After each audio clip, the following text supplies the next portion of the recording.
मेरा नाम दिव्येंद्र सिंह है।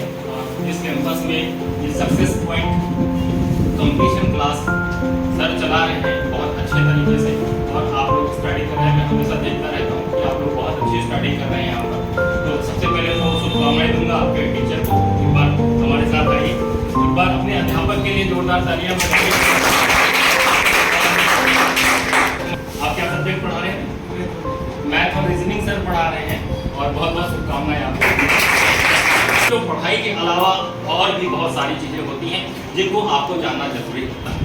तो आज हम आपको कुछ ऐसी चीजें बताने जा रहे हैं, मात्र 2 या 3 मिनट 5 मिनट अगर आप अलाउ करेंगे तो तक समोसा पूरा खाना हो जाना चाहता हूँ। तो मैं आपको बताता हूँ 15 अगस्त को एक छोटा सा कार्यक्रम है हमको इस संस्थान में आपके साथ। अमन कंप्यूटर एजुकेशन के लगभग 100-150 बच्चे रहेंगे, और आप लोग बढ़िया खाने पीने की व्यवस्था होगी। और जैसे कि आप जानते हैं 75वीं वर्षगांठ के बारे में, बहुत अमृत महोत्सव के बारे में काम चल रहा है, तो हमारा अपना नैतिक कर्तव्य बनता है कि हम भी अपने घर में झंडारोहण करें और संस्थान में भी करें।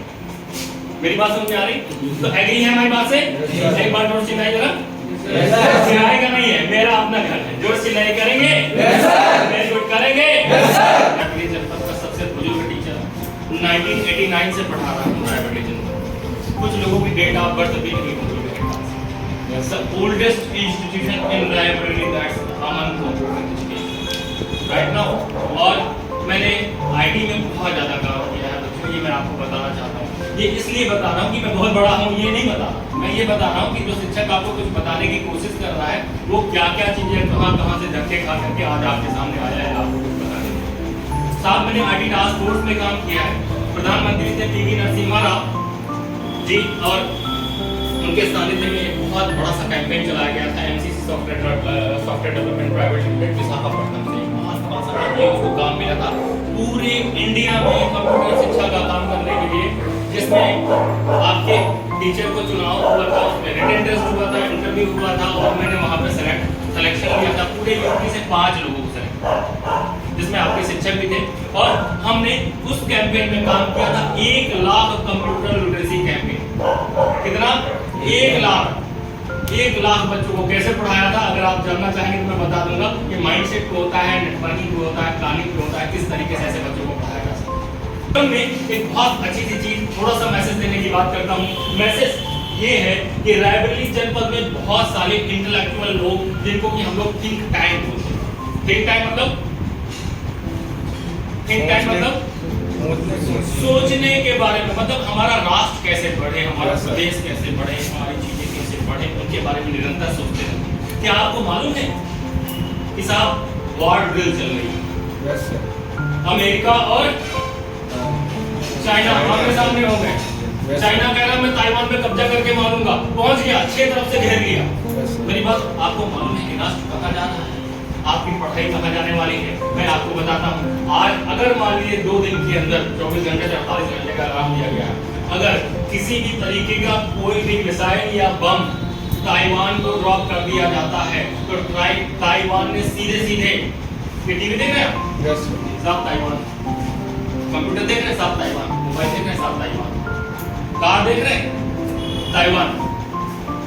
63 से 65% माइक्रोचिप जिसको बोलते हैं, प्रोसेसर, आईसीज, बायोस, जो आज के हर आईटी गैजेट में लग रही है, वो कौन बना रहा है? उसने कहा बंद करो।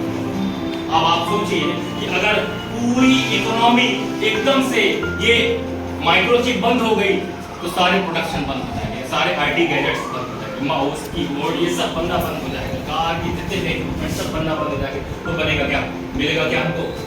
तो साहब आज राष्ट्र किस जगह पे है ये भी देखना है। चलिए, अब तो ये विश्व की बात हो गई, ये भी आपको जीएस और जीके में पढ़ाया जाएगा, सारी चीजें जानने की जरूरत है। मैंने नए पॉइंट्स भी आपको बताया। इसके साथ साथ हम हमारा राष्ट्र कहाँ जा रहा है इसके बारे में हमारा चिंतन है। हम जिस जॉब के लिए जा रहे हैं, जो जॉब हम एसएससी जीडी कर रहे हैं, हम जो है हम आर्मी की तैयारी कर रहे हैं, हम बैंक की तैयारी कर रहे हैं, लेकिन हमको ये भी सोचना है कि हम राष्ट्र के लिए क्या कर रहे हैं। हम सिर्फ पेड़ से आम खाने की सोच रहे हैं, या हम पेड़ में कुछ खाद और पानी डालने की? जी हाँ, बिल्कुल सोचेंगे। अगर आप आर्मी में जाना चाहते हैं तो आपकी शक्ति कूट के भरी होनी चाहिए। अगर आप बैंक में जाना चाहते हैं तब भी आपकी शक्ति कूट के भरी चाहिए, आत्मसम्मान कूट के भरा होना चाहिए, और देशभक्ति।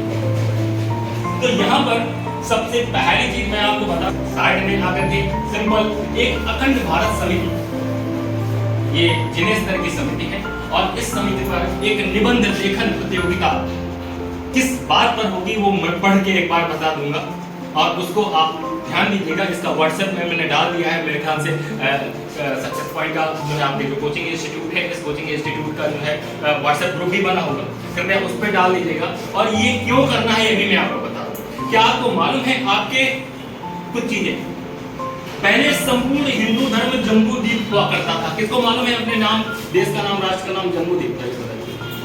किसी को मालूम है? बताओ जी के सब। और उसका शासन घटकर भारतवर्ष तक सीमित हो गया। फिर पूर्वों और पूर्वों की लड़ाई के बाद आर्यवर्त नामक एक नए क्षेत्र का जन्म हुआ, जिसमें आज के हिंदुस्तान के हिस्से, संपूर्ण पाकिस्तान, संपूर्ण अफगानिस्तान का क्षेत्र था। लेकिन मध्यकाल में लगातार आक्रमण, धर्मांतरण, युद्ध के चलते अब घटते घटते सिर्फ हिंदुस्तान। यह कहना सही नहीं होगा कि पहले हिंदुस्तान का नाम भारतवर्ष था। एक छोटा सा निबंध लिखिए। निबंध का उद्देश्य जानते हो क्या है? निबंध का उद्देश्य यह है कि इस बात को गूगल में सर्च, कुछ उनको बताओ तो, कुछ उनको जगाओ तो।